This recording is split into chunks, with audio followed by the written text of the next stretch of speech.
그러므로 또한 내가 너희에게 가려하던 것이 여러 번 막혔더니. 근데 이제 바울이 지금 아쉬움을 얘기한 거죠. 지금 참고로 바울이 그 로마서를 쓴 시기는 학자들에 따라서 견해가 좀 일치한 건 아닙니다만은 대략적으로 AD 한 그 50년 중후반 때. 그러니까 어디서 썼는가 하면 그 겐그리아라고, 이런 로마서 16장 한번 봐보세요. 16장 1절, 2절. 보이죠? 16장 1절 봐보십시오. 성경 폈죠? PPT 보지 마시고요. 1절이죠. 시작. 내가 겐그레아 교회의 일꾼으로 있는 우리 자매 베베를 너에게 추천하노니 너희는 주 안에서 성도들에게 합당한 예절로 그를 영접하고 무엇인지 그에게 소용되는 바를 도와줄지니 이는 그가 여러 사람과 나의 보호자가 되었습니다. 여기 베베라는 인물이 나오죠. 베베. 이 베베라는 인물이 남자 여자예요? 네? 남자 여자예요. 여자죠. 자매니까. 지금 베베가 무슨 일을 했는가 하면 겐그레아 교회의 집사인데, 여기 표현 그대로 하자면 일꾼이나 그 말 집사라 그 말이에요. 우리 표현으로. 겐그레아 교회의 집사인데 사도 바울의 서신을 들고 로마 교회를 가는 그 역할을 한 거예요. 자매가. 그걸 이렇게 써놓은 겁니다. 그래서 학자들의 공통된 의견이 베베의 손에 의해서 로마서 서신이 로마 교회로 전달된 걸로 이렇게 이해를 합니다. 근데 여러분들 고린도 전서 때문에 고린도 교회는 잘 알고 계시죠? 고린도 교회하고 이 겐그레아 교회는 1km 차이밖에 안 돼요. 근데 고린도는 내륙이고 겐그레아가 고린도의 항구 도시다 생각하시면 됩니다. 이해되시죠? 예, 근데 거기 고린도 교회를 먼저 개척하고 겐그레아 교회를 또 개척을 하게 된 거죠. 거기에서 베베라고 하는 충성된 하나님의 귀한 성도님이 사도 바울의 편지를 들고 로마 교회에 전달한 거예요. 이해되셨나요? 예. 근데 이제 이 시기가 언제냐? 사도 바울이 1차, 2차, 3차 전도여행을 하죠. 1차는 소아시아를 중심으로 했고 2차, 3차는 그 이쪽 유럽, 소위 말하면 고린도 이쪽까지 넘어와요. 그런데 여기에서 더 넘어가면 로마인데 거기를 넘어가지 못하고 마지막 3차 전도 여행길에 아쉬움과 함께 편지를 쓴 걸로 이렇게 좀 얘기를 합니다. 예. 그리고 근데 오늘 이제 표현이 좀 재밌어요. 그러므로 또한 내가 너희에게 가려하던 것이 여러 번 막혔다. 그 말은 이 말은 그 사도 바울이 로마를 굉장히 가고 싶어 했죠. 왜 가고 싶어 했는가 하면 지난주 잠깐 말씀드렸다시피 로마는 당대 세상의 중심이에요. 로마 제국. 로마 제국이 당시 세상의 중심이다 보니까 사람은 누구나 그런 생각 하잖아요. 세상의 중심을 움켜쥐면 자연스럽게 나머지는 부수로 따라오는 거니까 로마 교회가 선교센터의 핵심이 돼서 세계 선교를 하면은 굉장히 선교가 효과적일 것이다 라고 이렇게 바울 스스로가 판단했던 것 같아요.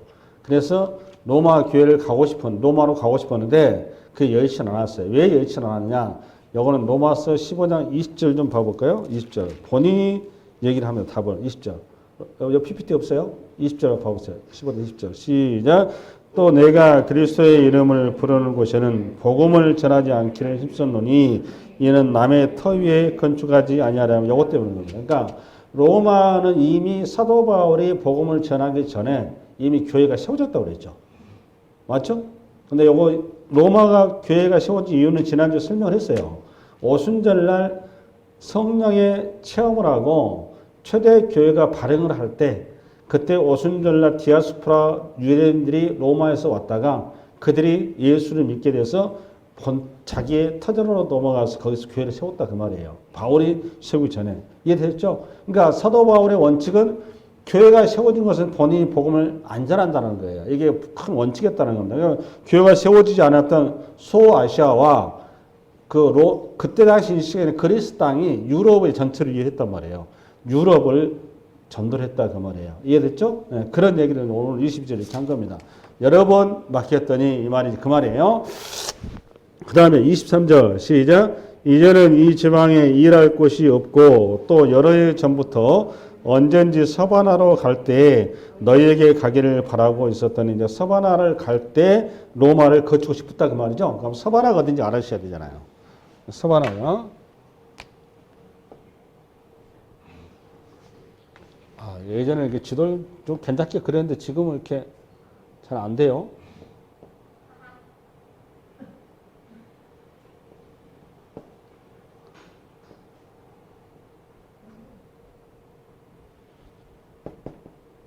여기가 예루살렘이고, 요 그림 이해 가시나요?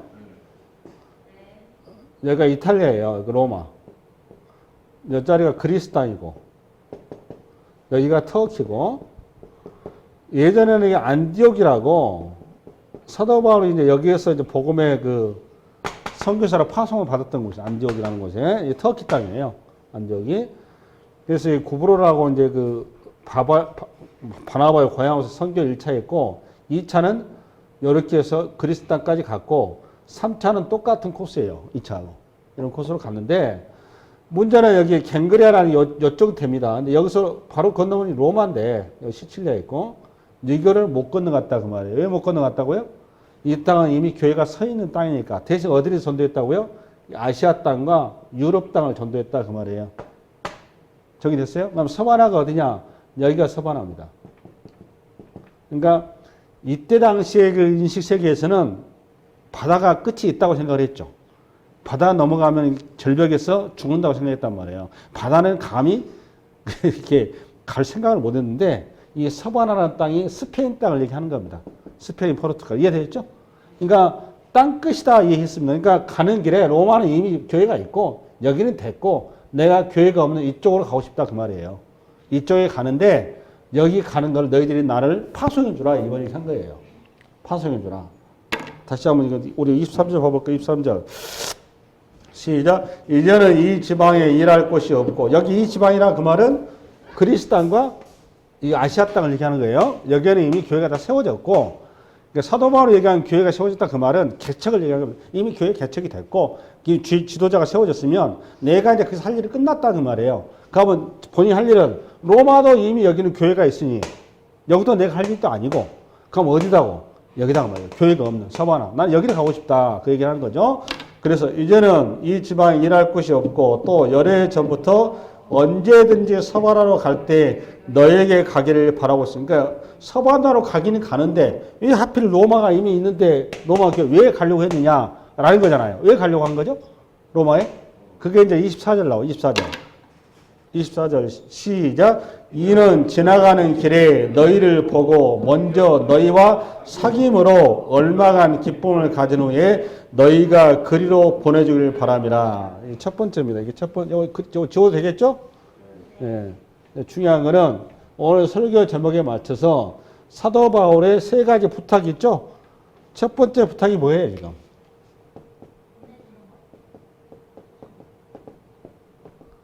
서바나의 선교사로 파송해 주라 그 말이죠. 누구를? 바울을. 이렇게 나온 거죠. 됐어요? 이게 첫 번째 부탁이에요. 근데 이게 왜 중요한가 하면, 선교사로 파송해 주려면 여기서 이해를 잘 하셔야 됩니다. 이게 지금 이 간단한 본문이 아니에요. 우선은 사도 바울을 선교사로 로마 교회가 사도 바울을 선교사로 인정을 해야 되겠죠. 그래야 그래요. 선교사로 인정을 하려면 로마 교회와 사도 바울 로마 교회 성도들과, 그러니까 로마 교회가 가지고 있는 신학과 또는 우리 여러분식 말하는 믿음과 바울의 믿음이 어떻게 돼야 되죠? 일치가 돼야 되죠. 그래야 그래요. 그러니까 다시 한번 얘기합니다. 로마 교회가 가지고 있는 신앙과 사도 바울이 가지고 있는 뭐와 신앙이 뭐 해야 되는 거죠? 일치해야 되는 거죠. 선교사로 파송하려면. 그렇죠? 여러분 순복음교회 교단에서는 순복음교회 소속되어 있는 목회자만 순복음교회에서 파송을 하죠. 장로교나 감리교나 안 해요. 그래요, 안 그래요? 그러니까 순복음교회에서 파송을 받으려면 순복음교회에서 인정하는 신학이 인정이 돼야 되는 거예요. 그렇죠? 이해되셨나요, 내 말이? 네. 그러면 여기서 그러니까 중요한 건 뭐냐? 오늘 사도 바울이 이 신앙의 일치를 위해서, 뭘 위해서? 신앙의 일치를 위해서 필요한 게 이제 뭐라는 거예요, 보니까. 우리 24절 보니까. 이는 지나가는 길에 너희를 보고 먼저 뭐 한다고? 너희와 뭐 한다고? 사귄다는 거예요. 이게 그래서 나온 거예요. 사귄다 그 말이에요. 이해됐어요? 이 사귄다 이 말은 이 사귐 속에는 여러 가지가 들어있겠죠? 로마 교회와 사도 바울과 하나님과의 만남에 대한 은혜, 믿음, 여러 가지 사건들, 그리고 하나님에 대한 이해, 구약에 대한 해석, 그렇죠? 정리됐어요? 그래서 사도 바울이 지금 여기서 지금 여기 로마 교회하고 사도 바울하고 관계에서 누가 아쉬운 관계예요? 네? 다시 한번. 로마 교회와 사도 바울하고 두 관계 속에서 누가 아쉬운 관계냐고? 바울이 아쉬운 관계죠. 바울이 아쉬운 관계죠. 지금 로마 교회 입장에서는 바울 별로 관심 없어요. 그래요, 안 그래요? 바울이 지금 로마 교회에 관심을 지금 계속 자극시키는 거죠. 이유가 뭐예요? 이유가 다음 목적지는 서바나에 복음을 전하기 위해서. 정리됐어요? 서바나에 복음을 전하는데 여기에 필요한 건 복음을 전하러 가면 바울이 지금 이때 나이가 보통 50이 넘은 걸로 얘기합니다. 그럼 이제 나이가 50 넘어가면 환갑이니까 5, 60대 되니까 자비랑 선교를 한다고 하지만 현실적으로 한계가 있단 말이에요. 복음 맞아요, 틀려요. 개척이니까.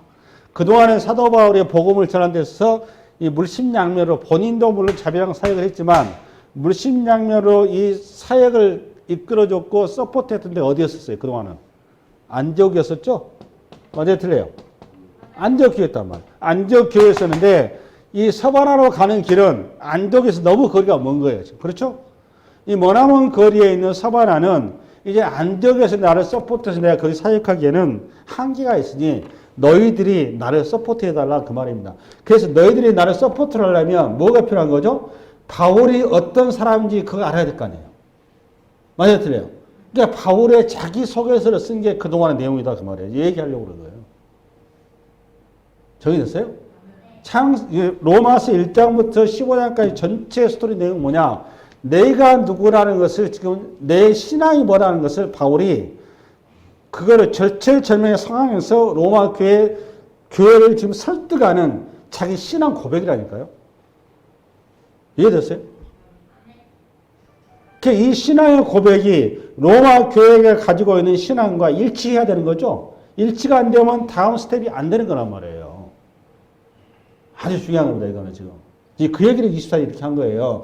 이는 지나가는 길에 너희를 보고 먼저 너희와 뭐가 되고 사귐으로 얼마간 기쁨을 가진 후에 그러니까 너희 신앙과 내 신앙의 일치를 이루어서 그 말이에요. 너희 신학과 내 신학이 일치가 되어서 같이 공유가 되고 같이 이해가 되어서 그 후에 그 베이스 위에서 다음 사역지에 너희들이 나를 파송해달라. 파송이라는 게 단순하게 뭐 파송장 하나 주면 끝인가요? 그게 아니죠. 뭡니까? 뭐가 따르는 거예요? 기도가 따라야 되지만 현실적으로 뭐가 있어야 돼요? 돈이 있어야 되는 거예요. 그렇잖아요. 이해됐습니까? 물심양면에 전폭적인 서포트가 있어야 이 다음 행보가 가능하단 말이에요. 할렐루야. 이게 첫 번째는 뭐라고 여러분? 파송해달라 그 말이에요. 파송을 부탁이에요. 서바나. 그래서 자기가 나는 이러이러한 하나님에 대한 예수 그리스도에 대한 이해를 가지고 있는 사람이다 라는 것을 소개하는 글이 그동안에 쭉 15장까지 내용이다 그 말이에요. 저기 되었어요? 네. 그 다음에 20 몇 절까지 했죠? 24절까지 했어요. 그럼 25절 시작. 그러나 이제는 내가 성도를 섬기는 일로 예루살렘에 잠깐만 이 말이 좀 이렇게 갑자기 확 뒤집어졌어. 그렇죠?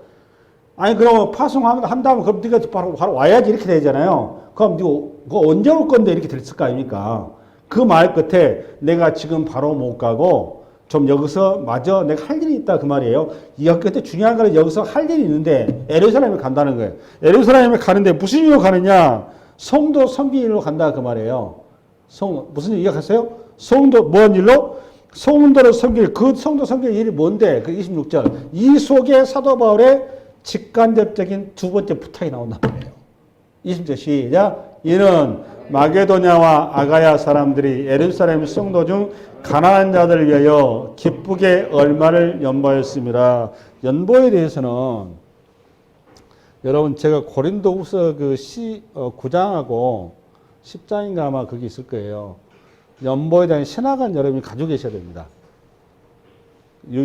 유튜브가 떠 있는지 모르겠는데 설교 아마 유튜브 안 떠 있으면 제가 다시 한번 이거는 헌금에 대해서 정확하게 성서적인 이해를 여러분한테 명확하게 제가 설명을 드려야 되고 여러분들 이해를 가지고 계셔야 돼요.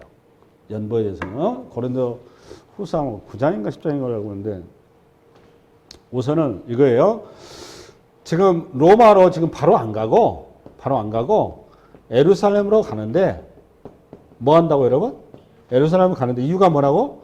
예루살렘 교회를 뭐 하기 위해서 돕기 위해서 이 돕는 방식이 아가야와 어디하고? 마게도냐 이거 그리스 땅입니다. 전부 다 그리스 땅이에요. 그리스 지역에 있는 여러 개척 교회들 이방인 교회죠? 맞죠? 이방인 교회들이 예루살렘 교회가 지금 굉장히 어렵다는 겁니다. 예루살렘 교회가 왜 어려운 거죠? 성도 중 가난한 자들이 위하여 기쁘게 얼마를 연보했다 그 말이죠. 그런 거면 헌금은 자기가 다니는 교회다만 하는 것이 아니에요. 정확히 얘기하자면 헌금을 마침내 우리는 자기가 다니는 교회만 해야만이 그 적법하다 이렇게 이해하고 있는데 그거는 적절한 해석이 아닙니다. 보세요. 헌금했잖아요. 헌금했는데 어디를 위해서 했어요? 예루살렘 교회. 그러니까 교회라고 하는 것은 물리적인 형태적인 교회라고 하는 것은 우리가 인식하는 그런 적인 거고 교회는 전부 다 하나입니다. 하나. 저기 됐습니까? 그러니까 헌금은 필요한데 하는 거예요. 필요한데. 굳이 이렇게 뭐 내가 다니는 교회 아니어도 필요한데 헌금을 하는 겁니다. 이거 오해 없이 들으세요. 예. 그러니까 교회는 전체가 이 땅에 있는 모든 교회는 예수 그리스도를 머리로 해서 이따 후반부에 나와요. 이게 굉장히 중요한 이해입니다. 성서예요. 예수 그리스도를 몸으로 해서 지체란 말이에요. 지체. 한 몸인 겁니다. 교회라고 하는 거. 우리가 무리죠. 뭐 순복음, 뭐 장로, 감리, 무슨 로페카 교회, 뭐 이렇게 구분하고 있는 거지. 이거는 우리의 인식세계고 성경이 말하는 교회는 하나입니다. 하나밖에 없어요. 예수 그리스도를 머리로 교회는 하나밖에 없습니다. 예. 근데 거기에 예루살렘 교회가 굉장히 어렵다. 왜 어려운가 하면 예루살렘 교회가 여러분 초창기에는 굉장히 부흥했죠. 성령 임하면서 굉장히 부흥을 했는데 사도행전 보면 부흥을 많이 했습니다. 사도 베드로가 설교하는데 3,000명, 5,000명 모였지 않습니까? 감당이 안 될 정도로 사람이 모였단 말이에요. 그렇게 막 모여서 주여 여기가 조사오니 주여 이제 오시옵소서 이러고 있었단 말이에요. 근데 우리 하나님의 뜻은 우리 주님의 뜻은 예루살렘만 부흥하는 게 목적이 아니죠. 유대인만 구하는 목적이 아니죠. 원래 성경은 흩어지는 게 교회 그 원래는 흩어지는 것이 이게 원리입니다. 원래 이게 모아있는 게 아니에요. 교회는 왜 흩어지는 거죠? 복음을 전파해야 되는 사명 때문에 교회 원래의 목적지는 흩어지는 거예요. 할렐루야. 근데 여기가 좋사오니 그냥 계속 이렇게 한 거예요. 그거는 교회의 목적지 뜻도 아닙니다. 그래서 하나님께서 가만히 두면 도저히 안 되니까 하나님께서 흩으시죠. 어떻게 흩으셨나요? 바벨탑 사건처럼 흩으셨어요. 어떻게? 핍박을 가했단 말이에요. 핍박을 가해서 스스로 자기가 거기에 머물 수 없도록 해서 다 흩어져버렸어요. 교회가 실질적으로 와야 되다시피 해버렸단 말이에요. 그 와중에 예루살렘에게 큰 흉년이 옵니다. 뭐가 온다고 여러분? 예루살렘 땅에 흉년이 와가지고 그렇지 않아도 교회가 재정적으로 힘든데 흉년까지 왔으니까 들어오던 헌금도 안 들어올 거 아니에요. 이 소식을 이방 땅에 있었던 바울의 기회까지 들어간 겁니다. 이 얘기를 사도 바울이 교회가 설교하는 중에 얘기한 거예요. 여러분들이 이 신앙의 출발이 어디냐 그 말이에요. 이 신앙 출발이 어디죠 여러분? 예루살렘 아닙니까? 예루살렘에서 너희들이 영적인 그 복을 받았으면 이제 육적인 복을 나눠줄 책임이 있다. 왜 그랬다 그 말이죠. 그것이 예수 그리스도를 몸으로 하나 된 거기 때문에. 그래서 두 번째 사도 바울의 부탁은 예루살렘 교회 헌금이라는 명목을 통해서 본인이 사역을 함에 있어서 필요한 게 돈이죠.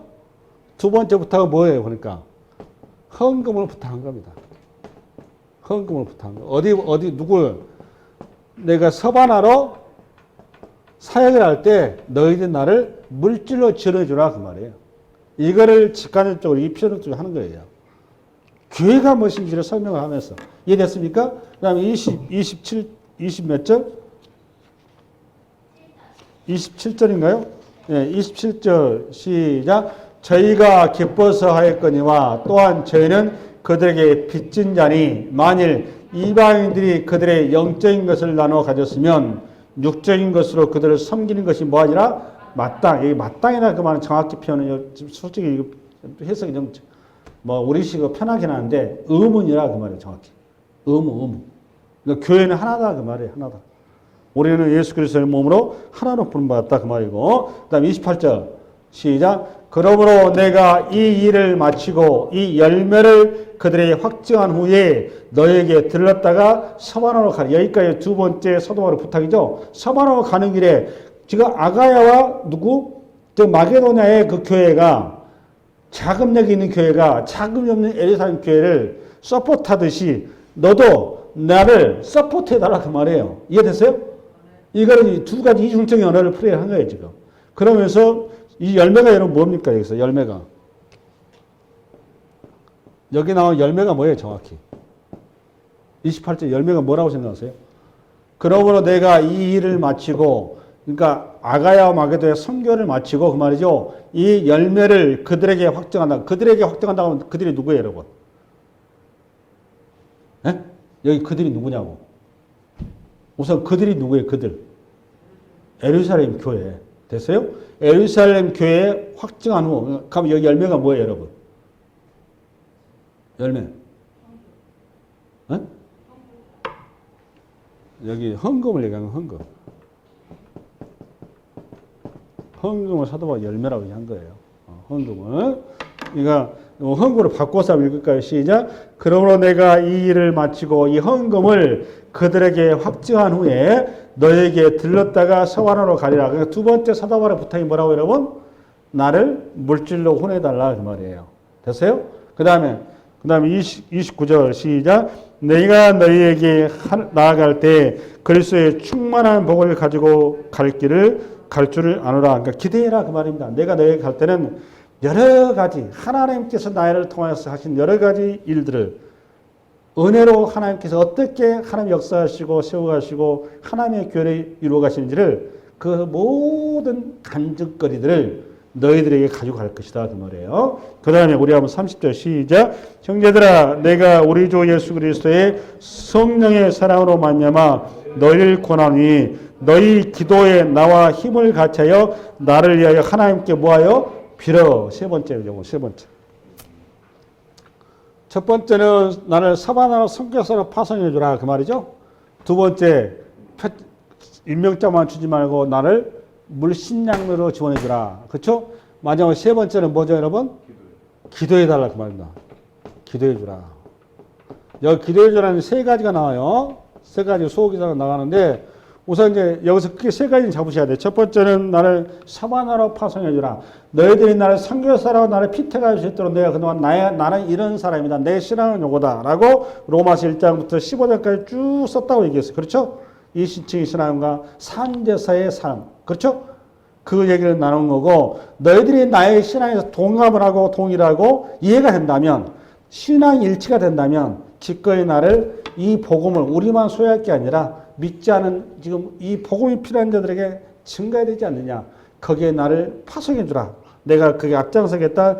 동시에 내가 지금 나이가 지금 있다. 이제는 자비랑 성격이 한계가 있으니 너희들이 나를 물질로 후원해 주라. 로마가 지금 너희들 잘 살지 않느냐 그 말이에요. 돈 벌어서 뭐 할래?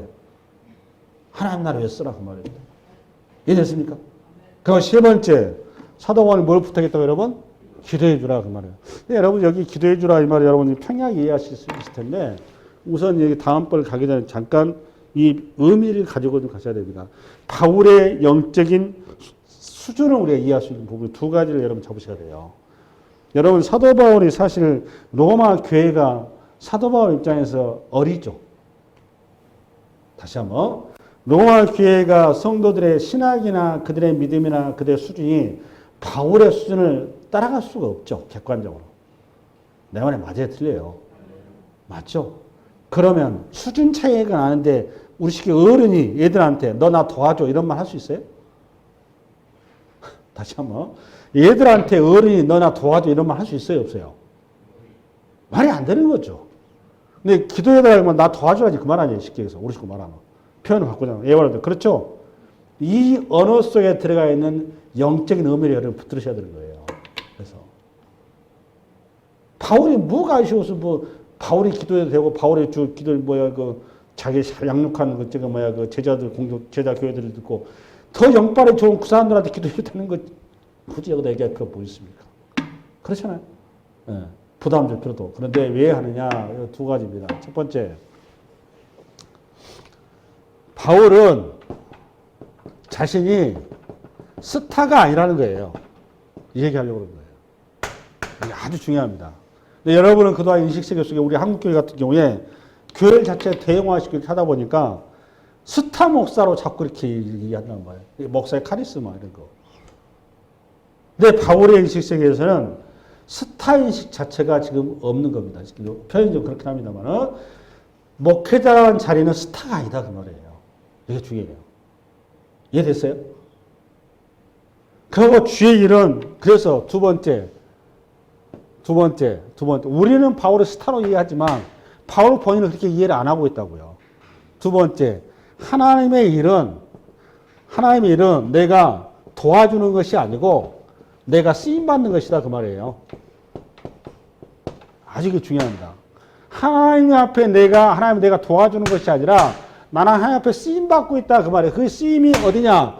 전체의 그림 중에서 하나의 조각에 불과하다 그 말이에요. 아주 중요합니다. 이해됐어요? 조각에 불과하다 이 말은 이 전체의 그림이 나오려면 나 혼자 이 일 가지고 안 되고 너희 한 사람 한 사람 그 조각들이 합쳐져서 전체의 완성품이 나온다 그 말이에요.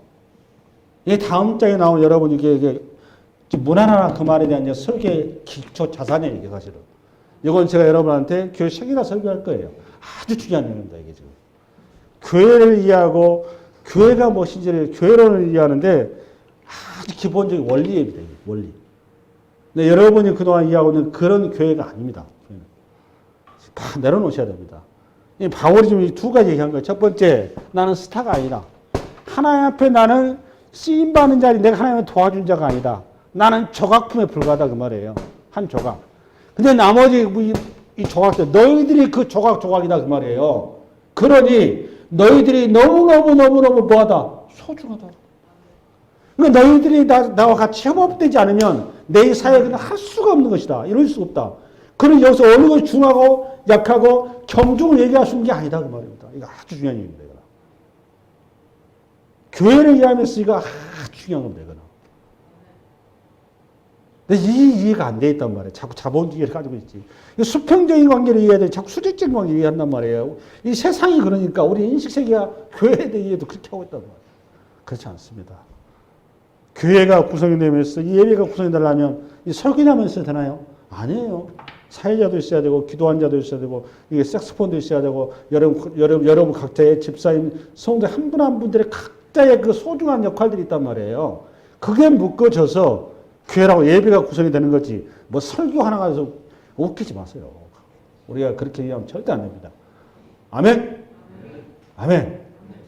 교회라는 거예요. 그러고서 세 가지 부탁인데 중요한 건 지금부터인데 이거 31절. 어렵죠, 조금 설교가.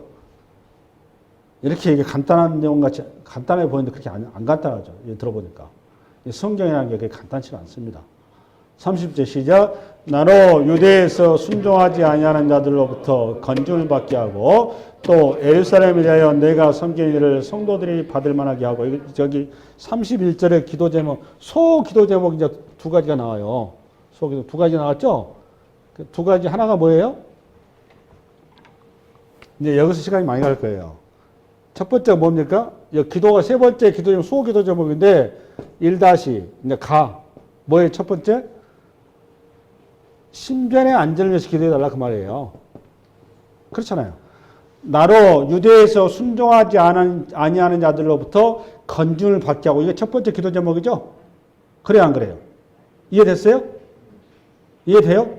두 번째 또 예루살렘에 대하여 내가 섬기는 일이 뭐예요? 아까 보니까 사도 바울이 예루살렘에 섬기는 일이 뭐였어요? 헌금을 전달하는 거잖아요. 맞아요? 틀려요? 그러니까 예루살렘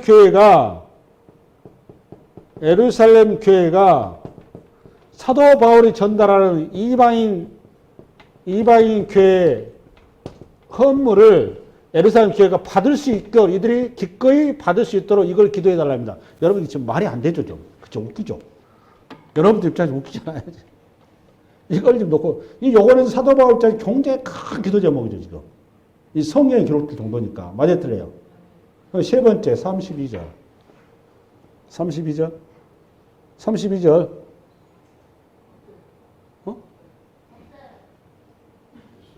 여기 끝이라고? 32절 너 해주라고. PPT를 안 해놓은 거예요? 32절 시작. 나로 하나님의 뜻을 따라서 기쁨으로 너희에게 나아가 너희와 함께 편히 쉬게 하라. 이거 해놓으라고. 다 뭐라고 여러분? 편히 쉬게 하라. 편히 쉬게 하나님께 나를 쉬도록 해달라. 나이가 들었다 그 말이죠. 세 가지. 그렇죠? 오늘 그냥 큰 제목 세 가지. 첫 번째 나를 서바로로 보내주라. 두 번째는 보내준데 그냥 보내지 말고 그 임명장만 주지 말고 실질적으로 너희가 목회할 수 있도록 성경할 수 있도록 물질 후원과 함께 세 번째 기도해 주라. 이렇게 세 가지 얘기한 거죠. 그 기도 세 가지 중에 소제목으로 들어왔는데 이 세 가지 중에 이제 하나는 뭐냐?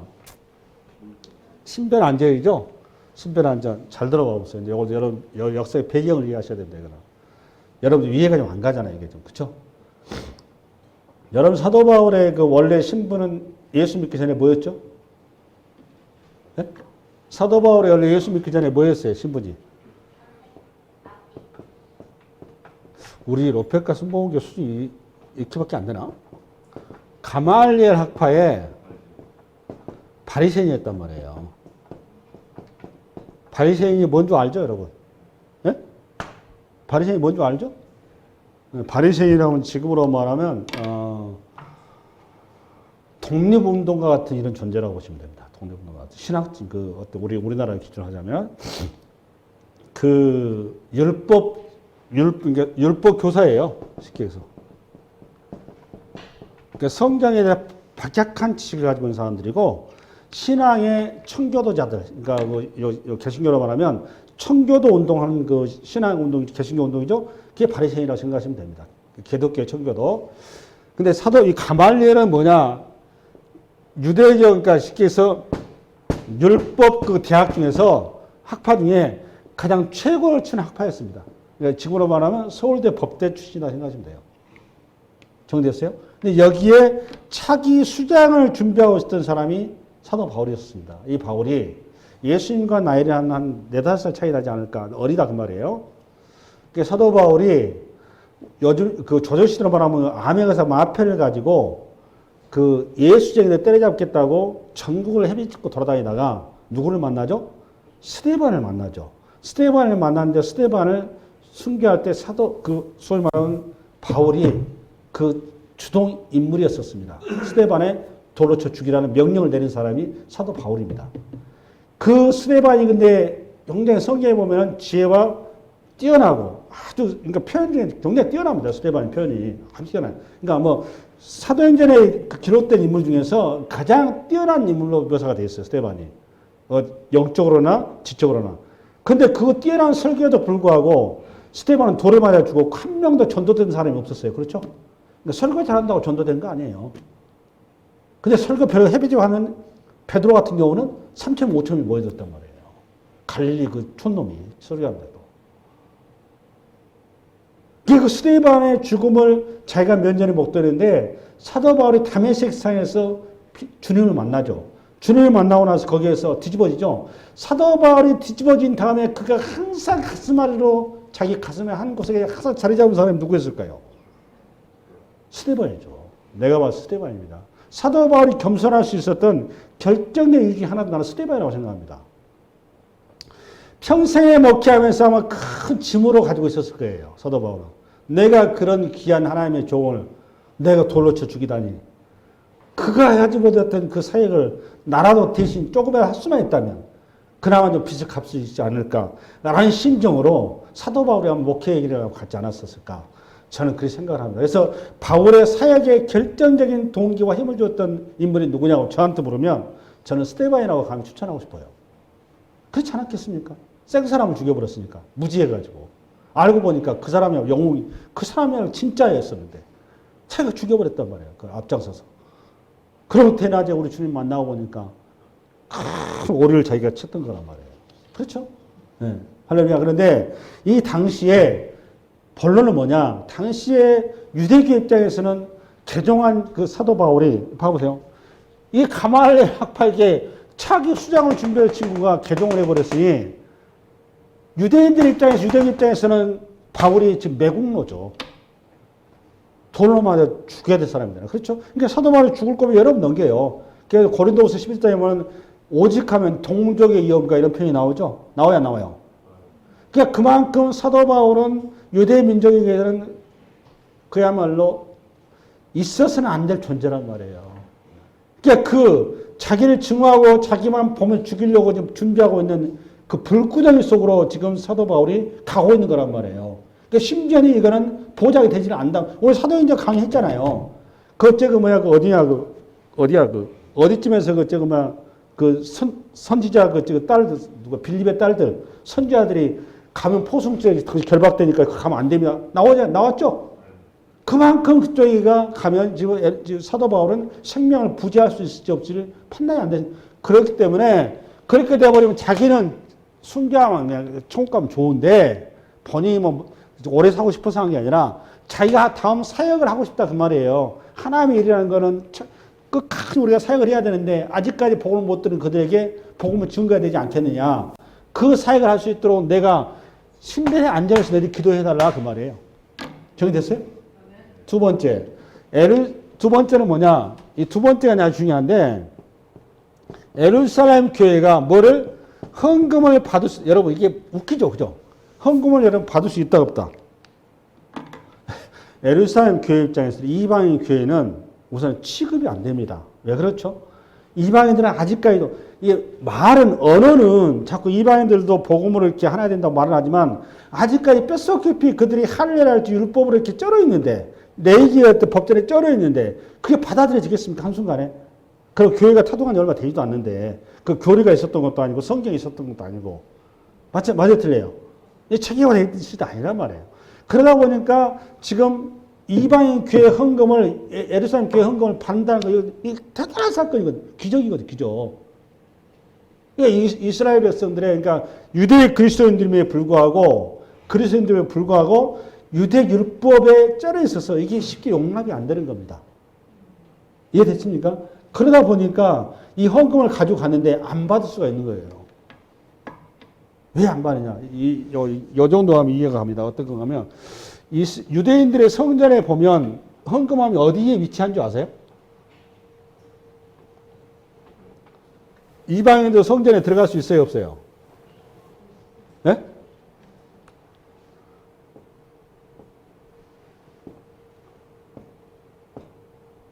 여기가 성전이라 그러면 여기 유대 남자의 뜰 그래요. 그 다음에 여기가 유대 여자의 뜰, 여기가 이방인의 뜰 이렇게 되어 있어요. 여러분 헌금함이 어디에 있을 것 같아요? 성전, 유대 남자, 유대 여자, 이방인. 네? 여기 헤롯 성전이란 말이에요. 여기 헤롯 성전. 헌금함이 어디 있을 것 같아요? 여러분 지금 복음서에 보면 둘했던 그 과부가 둘했던 헌금함이 나오죠? 맞아요, 틀려요. 그러면 헌금함이 어디 있을 것 같아요? 일단 여자가 들어갈 수 있는 구역이 있어야 되는 거니까. 맞아요, 틀려? 내 말 이해를 하시나 모르겠어요. 말이 어려운가? 나 어렵게 안 하는데. 요거는 제사장이 들어가는 뜰이고, 여기는. 여자가 헌금했다고 여자들이 있다면 여기는 못 들어가는 거잖아. 맞아요, 틀려요? 그럼 일단은 헌금하면 여기는 없는 거예요. 어디에 있는 거예요? 최소한도 여기 이방인 여자의 뜰에 있는 거죠? 여자의 뜰에 그 헌금함이 있어요. 그럼 이방인들 헌금할 수 있어요, 없어요?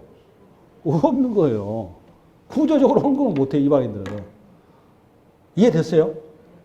그만큼 이스라엘 백성들이, 유대인들이 하나님의 계시의 말씀을 이 하나님의 자유의 말씀, 자기들 종에서 자유로 만들어주셨잖아요. 이 자유의 말씀을 왜곡을 시켜놓은 겁니다.